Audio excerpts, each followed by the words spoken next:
freedom's the answer. What's the question? You're listening to Ernest Hancock. This Wallace, he doesn't even have a knighthood, but he fights with passion, and he inspires. And you wish to charge off and fight as he did, eh? So would I, eh? Well, maybe it's time. It is time to survive. You're the 17th Robert Bruce. The 16 before you passed you land and title because they didn't charge in. Call a meeting of the nobles. But they do nothing but talk. Rightly so. They're as rich in English titles and lands as they are in Scottish, just as we are. You admire this man, this William Wallace. Uncompromising men are easier to admire. His courage, so does a dog. But it is exactly the ability to compromise that makes a man noble. And understand this. Edward Longshanks is the most ruthless king ever to sit on the throne of England. And none of us, and nothing of Scotland will remain unless we are as ruthless. Give ear to our nobles. Knowing their minds is the key to the throne. Yeah, knowing their minds. Let me tell you, I like that. That applies to this. A rebellion has begun, okay? Now, let me tell you what they're looking at. How do we take advantage of this? How do we, represent our interest? They're as rich in Phoenix property as we are in Quartzsite. I mean, it's all negotiations. Now, as we talk about in this segment, the actual negotiations and they said and she and he said and all this kind of stuff, I want you to keep that in mind. This is all about a battle of perception.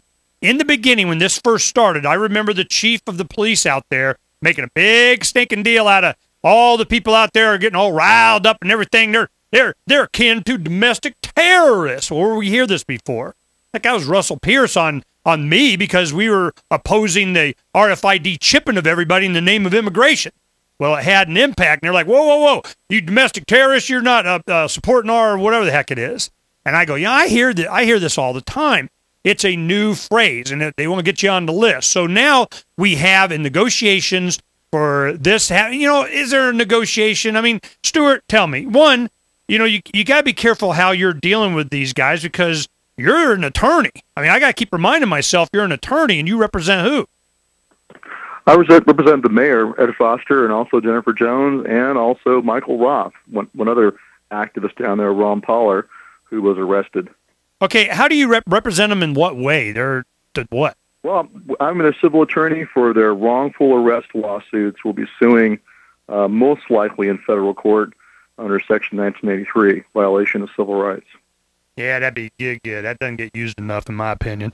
Now, of course, they just go, nah, nothing to see here, move along, dismissed, or whatever. What's usually happens in those cases? I don't think so. They're on videotape. It's pretty smoking gun wrongful arrest, which is one of the reasons why. Well, how do they take care of it? How do they usually rule in these kind of things, even with videotape?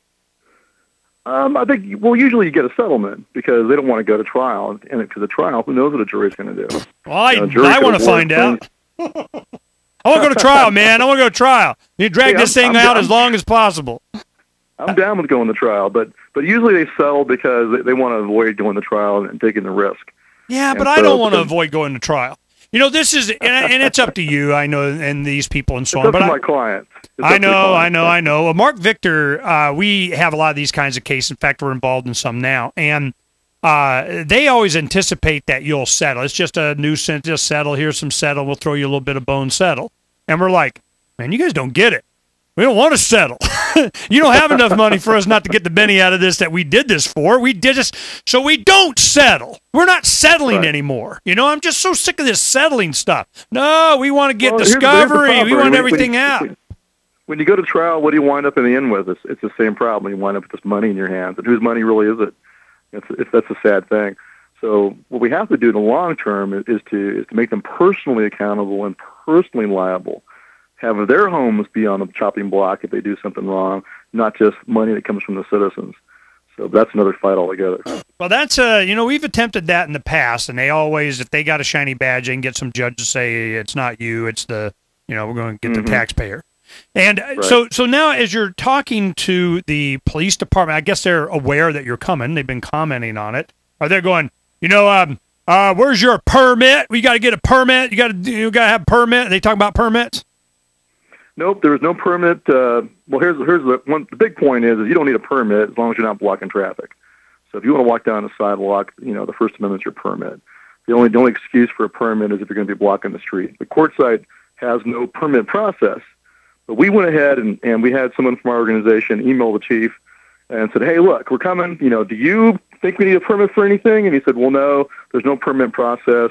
Just try to stay on the sidewalks and try to block traffic. And he said he promised that he won't have a heavy police presence so long as it really is a peaceful march. He has four people, man. They all quit or on suspension or whatever. I go, heavy police presence with what? Well, maybe with borrowed officers. But the point is he said he's not going to do that, but we're still not relying on that, given his past behavior. We are sending a letter today from our police officers within OathKeepers to Arizona police saying, hey, we've heard that the chief has asked you for backup and asked you to send officers. We do want you to come. Please do. But come here to watch the chief and make sure he doesn't violate someone's rights. No, I don't think he's going to. With 2 state legislators walking in the front of the parade, I think he's going to be on his best behavior, so I don't expect any trouble at all. But we just want him to, CYA.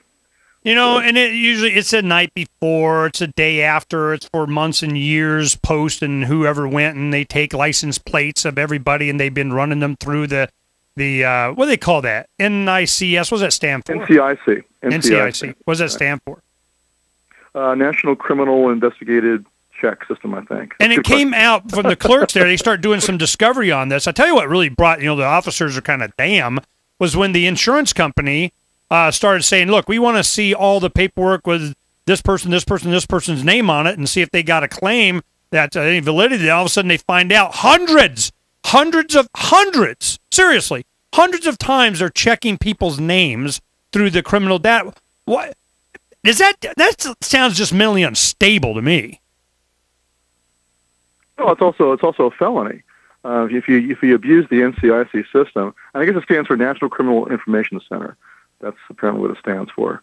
But if you abuse that system for something other than actual investigation, like the chief is accused of doing, that's a felony. Yeah, but I mean, how many times before you start getting? If they don't say that's abuse, I'm wondering what the hell is. I mean, is it past 3, past 30, past 300? I mean, I'm going, come on, man, what is this? It was like he had a tick on his mouse, tick, tick, tick, tick, tick, tick, tick. I mean, what?